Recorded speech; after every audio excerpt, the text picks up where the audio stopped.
गया था आज ही के डेट में 29 तारीख के डेट में। देखिए 1 to 5 में ना ऑलमोस्ट 25 से 30 सवाल जो हैं गणित के रह रहे हैं, जिसमें से आप कह सकते हैं कि 15 सवाल ऐसे हैं जिनके लिए आपको पेन और पेपर चलाने की जरूरत नहीं है। 10 सवाल ऐसे हैं, तो 10 में से भी 5 ऐसे सवाल है जिसको थोड़ा आप कह सकते हैं टफ है, और बाकी का 5 सवाल आपको मॉडरेट लेवल का बोल सकते हैं।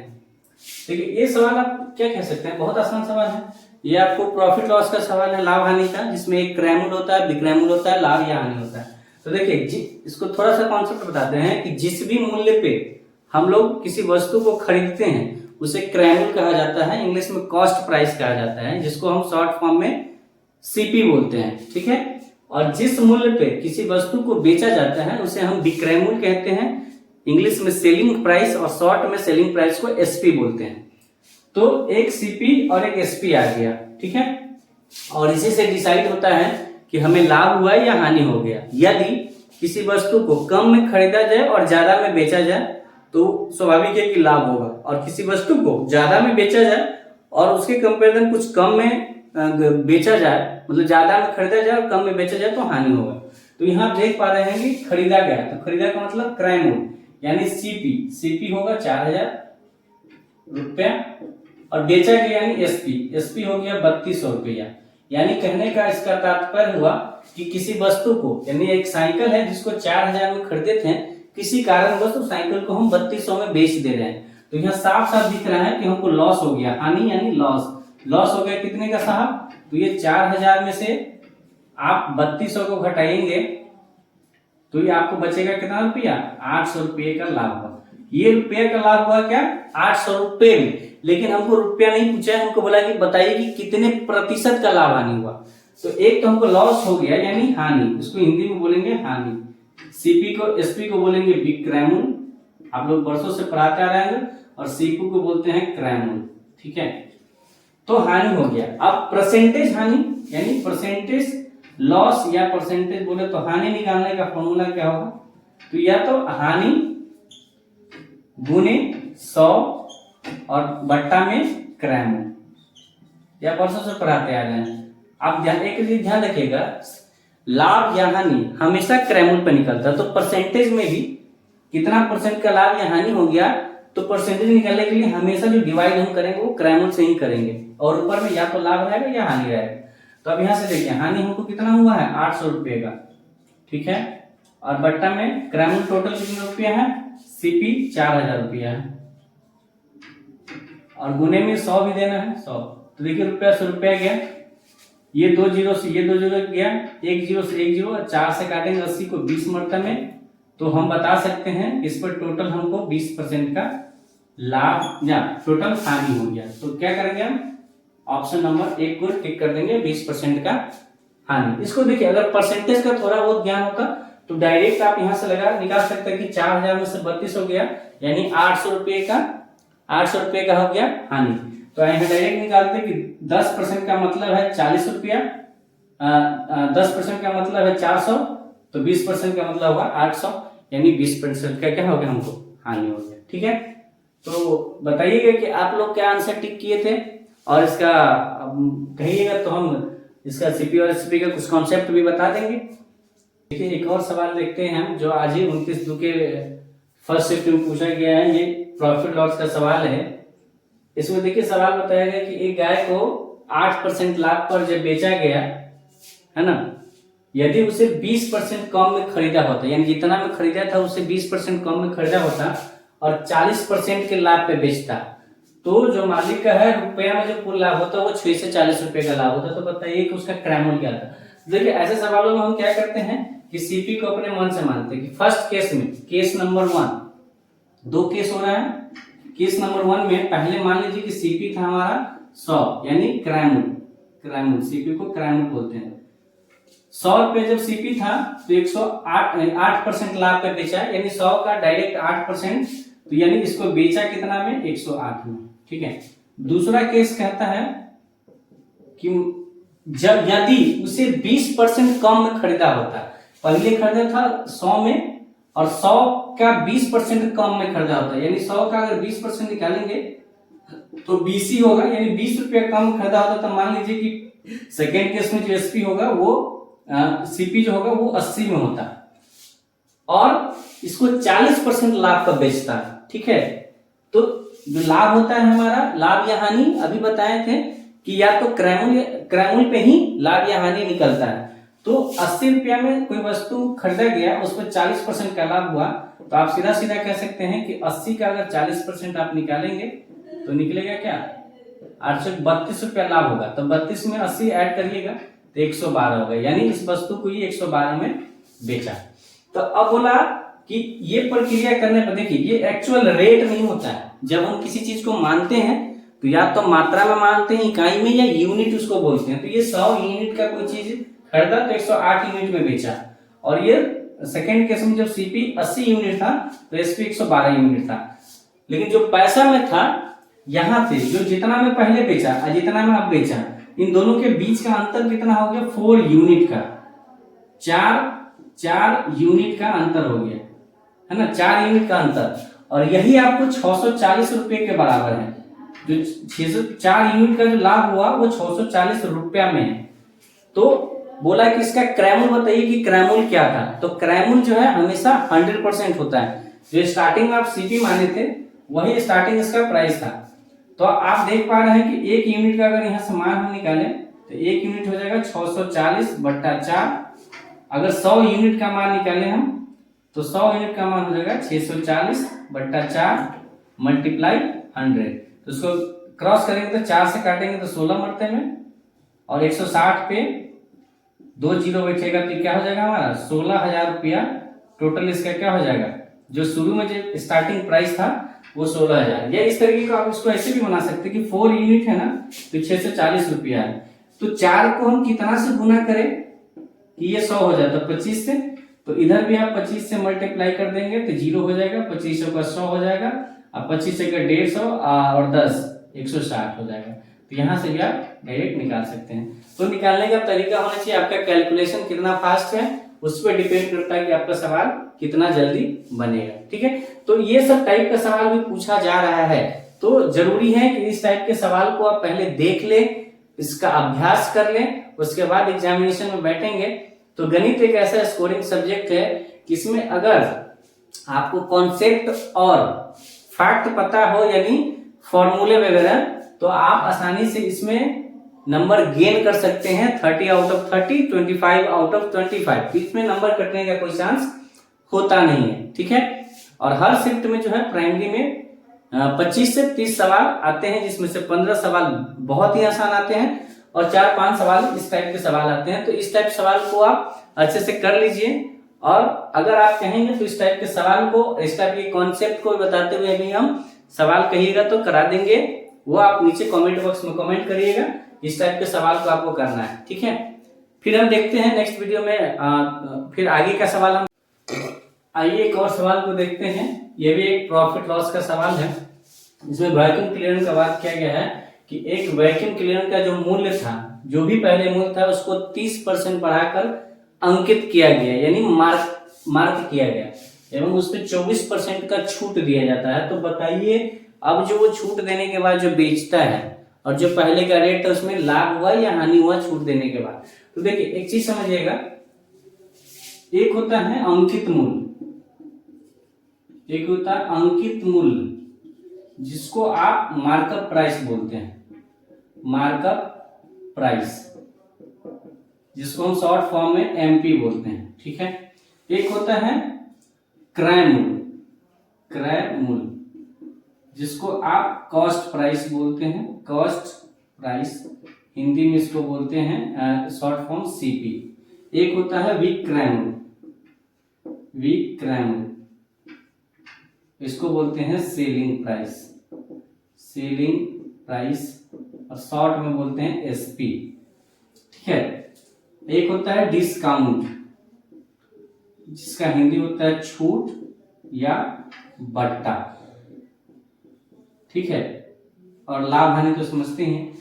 तो हमको इन सब चारों चीजों में अंतर समझना है कि सब कहता क्या है। देखिए अंकित मूल्य हम उसे कहते हैं जो आप कोई भी वस्तु खरीदते हैं, या चाहे वो 1 रुपए का माचिस हो या फिर 5 रुपए का बिस्कुट हो, तो आप देखिएगा किसी पैकेट बंद वस्तु पे जो मूल्य लिखा होता है ना, वो उसका मार्कअप प्राइस होता है, उसमें अंकित मूल्य होता है।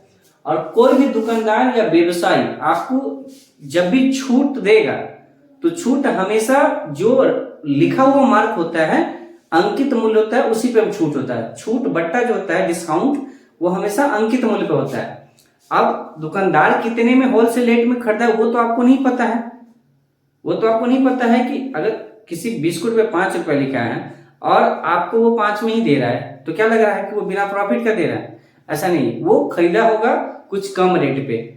तो वो जो कम रेट पे खरीदा है वो उसका क्रय मूल्य है, जिस रेट पे वो खरीदा है उसका कॉस्ट प्राइस है, क्रय मूल्य है। और जैसे 5 रुपए का चीज था और उसको मान लीजिए कि 4.5 में होलसेल रेट में दिया, तो जो 8 आने का जो हुआ 50 पैसे का जो बचत हुआ वो 5 रुपए दिया है, ना कि 4.5 रुपए पे दिया है। और फिर वो चीज हमें 5 रुपए में बेचता है, यानी 4.5 में वो खरीदा और फिर हमें 5 में दिया, यानी फिर भी वो प्रॉफिट ले रहा है। तो चीजों को समझिएगा। तो डिस्काउंट और छूट की बात जब भी करें तो हमेशा अंकित मूल्य पे देगा, ठीक है। क्रय मूल्य और विक्रय मूल्य पे कभी छूट नहीं देता है। अंकित मूल्य पे छूट देने के बाद जो रेट आता है वही क्रय मूल्य होता है, ठीक है। और जिस रेट पे हम किसी चीज को बेचते हैं वो हमारा क्या हो गया, विक्रय मूल्य। यहां ये समझिएगा कि अंकित मूल्य पर जो छूट दिया उसके बाद जो बेचा तो होलसेल वाले के लिए क्रय मूल्य उसका विक्रय मूल्य हुआ, ठीक है। और छूट के बाद जिस रेट पे दुकानदार खरीदा वो उसका क्रय मूल्य हुआ। अब क्रय मूल्य पर जिस रेट पे वो किसी जनरल दुकानदार को कस्टमर को देगा वो उसका विक्रय मूल्य होगा, ठीक है। तो यही कहला। तो एक बात हमेशा ध्यान रखिएगा, जो हमारा जो एमपी होता है ना, जो छूट जो होता है वो हमेशा किस पे मिलेगा, अंकित मूल्य पे मिलेगा, ना कि सीपी और एसपी पे मिलेगा। तो चलिए अब सवाल की तरफ आते हैं। तो बोला कि किसी वैक्यूम क्लीनर का मूल्य जो 30% बढ़ा दिया गया, तो पहले मूल्य था क्या वो तो हमको पता होना चाहिए। तो जब भी इस तरीके का सवाल आता है तो हम मूल्य को 100 मान लेते हैं। ये रुपया में नहीं होता है बल्कि एक यूनिट में होता है।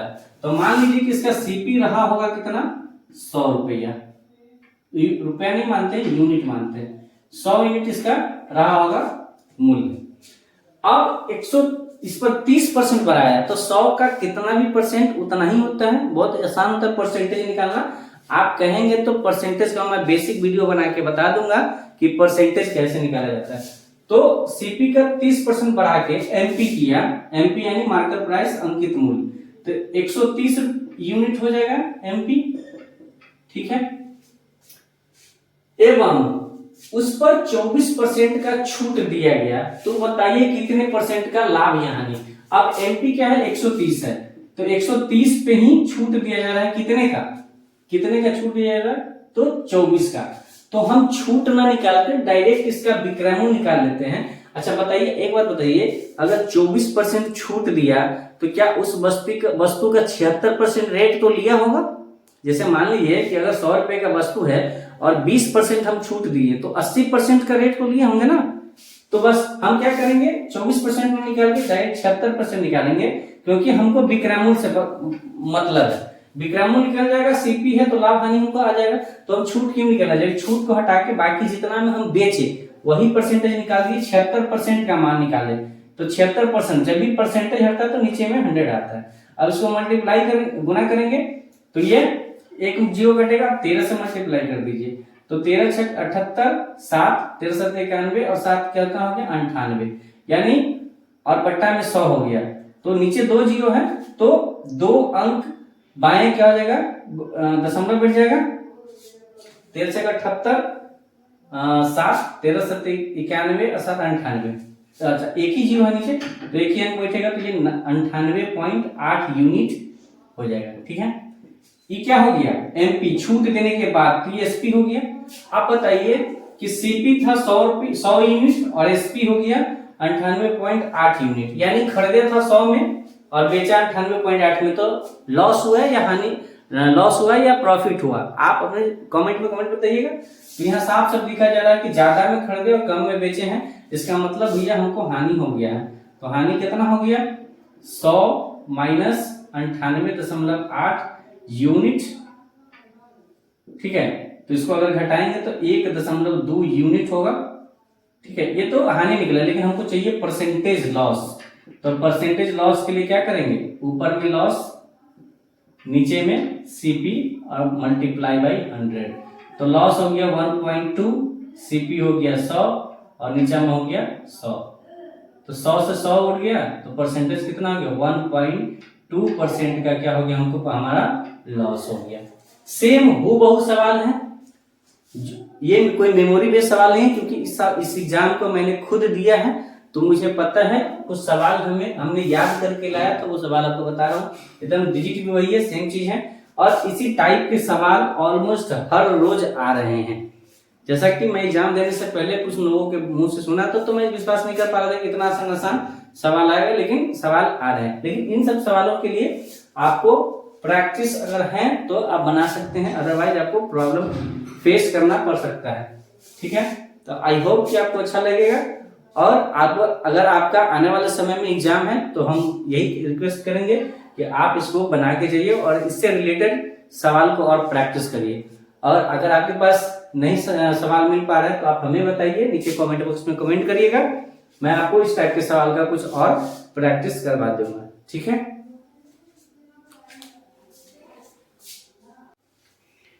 ये एक और ये नंबर सिस्टम का सवाल है, संख्या पद्धति का। इसमें पूछा गया है कि जो शुरुआती के 11 विषम संख्याओं का योग है वो कितना होगा, और जो योग होगा वो किसी संख्या का वर्ग है क्या, दिए गए संख्याओं में से। तो देखिए, पहले पता होना चाहिए कि n विषम संख्याओं का योग निकालने का तरीका क्या होता है। तो इस टाइप के सवाल को निकालने के लिए ये भी सक्षमता परीक्षा में पूछा गया सवाल है, सक्षमता परीक्षा 29/2/2024 में प्रथम पाली का सवाल है। ठीक है, तो देखिए इसका फॉर्मूला है कि प्रथम n विषम संख्याओं का योग अगर निकालना हो तो इसका फॉर्मूला होता है डायरेक्ट n², यानी जितने संख्या का वर्गों का योग कह रहा है विषम का, उसका स्क्वायर कर दीजिए। लेकिन वो होना चाहिए लगातार, शुरू से लेके लगातार होना चाहिए, यानी प्रारंभिक होना चाहिए। यानी प्रारंभिक यानी कोई भी विषम संख्या स्टार्ट कहां से होती है, 1 से 3, 5, 7, 9, 11, 13, 15, इसी तरीके से चलते चला जाता है। सम और विषम की खासियत होता है कि हमेशा वो 2 के डिफरेंस पे होता है। सम 2 से कटता है, विषम 2 से नहीं कटता है। तो विषम संख्या प्रथम n का, तो टोटल कितने नंबर का योग बोला निकालने के लिए, 11 का। तो आप 11 का स्क्वायर कर दीजिए, तो ये आपको हो जाएगा 121, और 121 जो है सेम वही चीज 11 का स्क्वायर है, 11 का वर्ग है, ऑप्शन 11 हो जाएगा। अच्छा, आप कहिएगा कि सर ये कैसे हो गया, हमको क्लियर थोड़ा डिटेल में समझाइए। तो देखिए आपको हम बताते हैं स्टार्टिंग में। जैसे मान लीजिए कि शुरुआती के 5 हम विषम संख्या लेते हैं, तो लीजिए 1, 3, 5, 7 और 9, ये 5 हो गया संख्या, और पांचों को जोड़िए, जोड़ना आसान है। 9 7 16, 16 5 21, 21 3 24, 1 25। ये 25 जो है किसका वर्ग है, तो ये 5 का वर्ग है। तो आप देखिए ये 5 का वर्ग हुआ, इनमें संख्या क्या है, 1 2 3 4 5, यानी 5 विषम संख्या है, तो इसका योग भी आया 5 का स्क्वायर।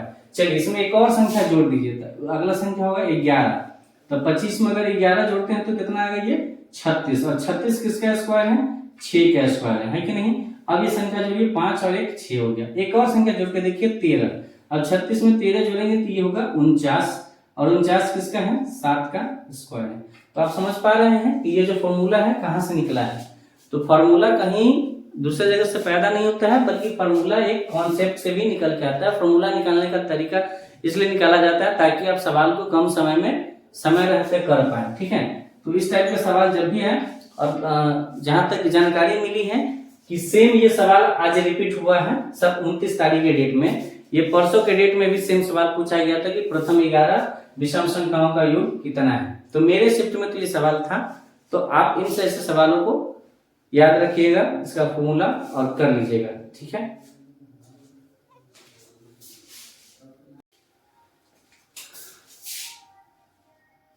चलिए इस सवाल को हम देखते हैं। ये सीआई का सवाल है, चक्रवृद्धि ब्याज का सवाल है। जो कि बिहार शिक्षक क्षमता वाला परीक्षा में पूछा गया है 29 तारीख के डेट में। सवाल कहता है कि 7500 रुपया मूलधन है जिसपे चक्रवृद्धि ब्याज वार्षिक है, 3 वर्षों के लिए किसी को उधार देता है, जिसमें पहले वर्ष जो है रेट ऑफ इंटरेस्ट यानी दर 2% का है, दूसरे वर्ष 4% का, तीसरे वर्ष 5% के रेट से देता है। तो 3 वर्ष बाद कुल राशि कितना देगा ब्याज सहित। तो देखिए हमें क्या करना है, हमको पूरा अमाउंट निकालना है। अमाउंट तो अमाउंट निकालना है, अमाउंट यानी मिश्र धन बोलते हैं। मिश्र धन किसको बोलते हैं? ब्याज प्लस मूलधन को मिश्र धन बोलते हैं। ठीक है, टोटल अमाउंट कितना है? 7500 रुपया है। और 7500 का पहले वर्ष ब्याज कितना देगा? 2% देगा, यानी कुल अमाउंट का 102% देगा।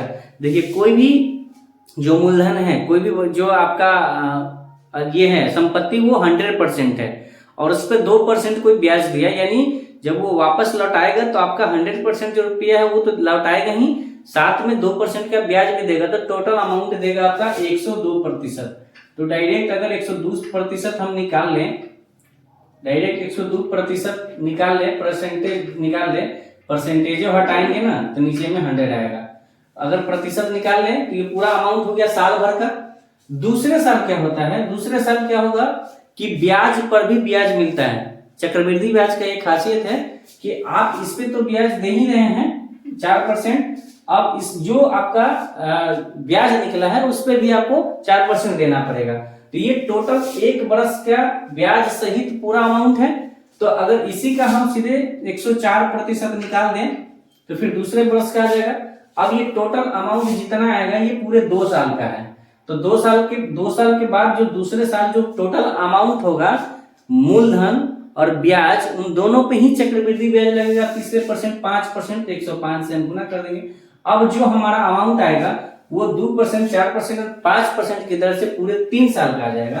तो आप यहां से निकालिए, 2 जीरो से 2 जीरो कैंसिल आउट हो गया, ये 50 मरतबे में गया, ये 52 मरतबे में। फिर से काटिए तो ये 26 टाइम्स और ये चला गया 25 बार में।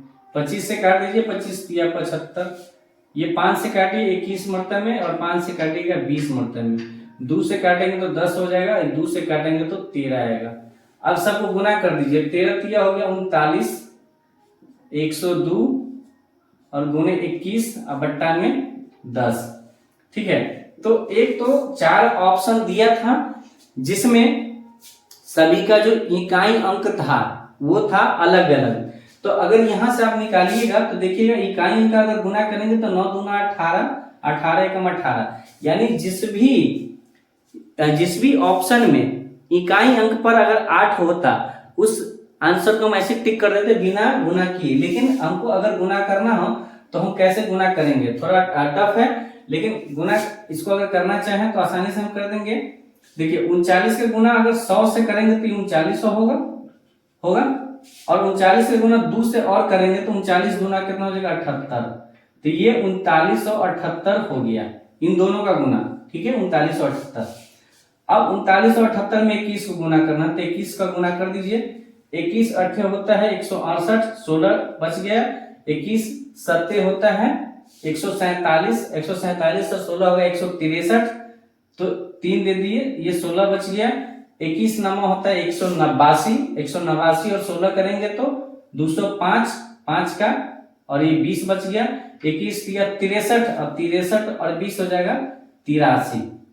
और नीचे में कितना है, ये टोटल गुना करेंगे तो 83 538 आएगा और बट्टा में 10।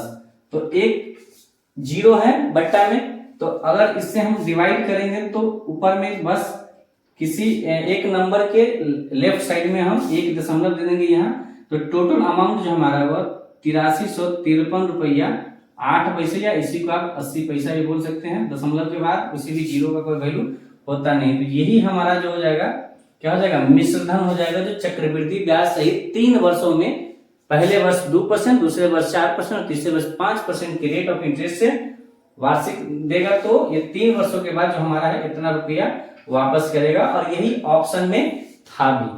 तो यहाँ देखिए लास्ट में क्या आ रहा है, ऑप्शन में इकाई अंक में 8 आ रहा था, वो हम डायरेक्ट यहाँ से कर सकते थे, 9 दूना 18, 18 एकम 18, तो इकाई अंक 8 आता है, मतलब एक ही ऑप्शन था इकाई अंक का, तो उसको हम बिना सॉल्व किए समय बचा के इसको हम सॉल्व कर सकते। तो ये आपका चक्रवृद्धि ब्याज का।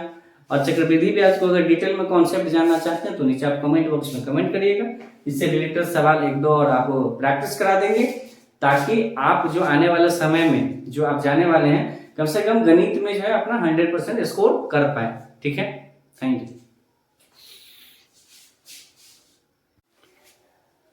आइए एक और सवाल अनुपात समानुपात का पूछा गया था।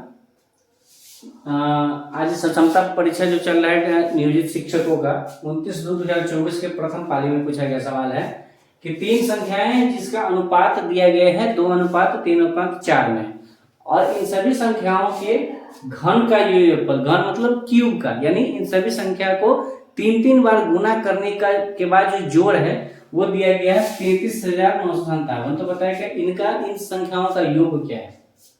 तो देखिए आप इन तीनों, जैसे मान लीजिए ए बी और सी है, इसका अनुपात 2:3:4 है, तो हम क्या मानते हैं जो अनुपातिक राशि होता है वो यूनिट में होता है, तो या आप उसको x मान लीजिए, तो ये मान लीजिए 2x हो गया, ये 3x हो गया और ये 4x हो गया।